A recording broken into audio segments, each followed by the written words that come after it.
সময় তুই রাক্ষসী ফরিদ মোর্শেদ। আমি নদীর জলে ভাসমান পাতা এক, হঠাৎ যেন ডাল থেকে পড়লাম খসে উন্মাদ প্রখর স্রোতে। ভাসছে তো ভাসছে, নিজেই জানি না কোথায় যাচ্ছি আমি, কোন অজানায়। সময়টা এমন কেন, একটু নেয় না দম। হুড়োহুড়ি করে এগুচ্ছে সময়, মনে হয় গলা টিপে ধরে।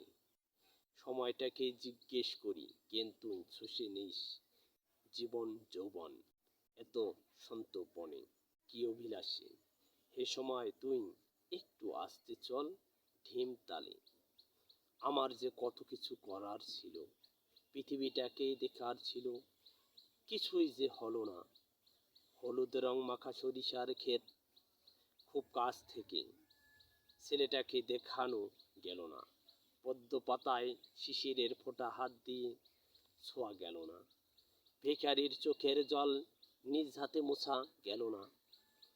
তোমাকে বলার ছিল হে সুহাসিনী, রাজ্যের কথা, ব্যথার, ভুলের, সাহসের, ভালোবাসার কিছুই শেষ হলো না। আমি আরো সময় চাই, মুক্ত আর শুদ্ধ হতে চাই। জ্যোৎস্নার এক রাতে পুকুর ঘাটে বসে তোমাকে শোনাতে চাই অন্তহীন ভাবের কথা। আমি দীর্ঘায়িত অনির্বাণ সময় চাই।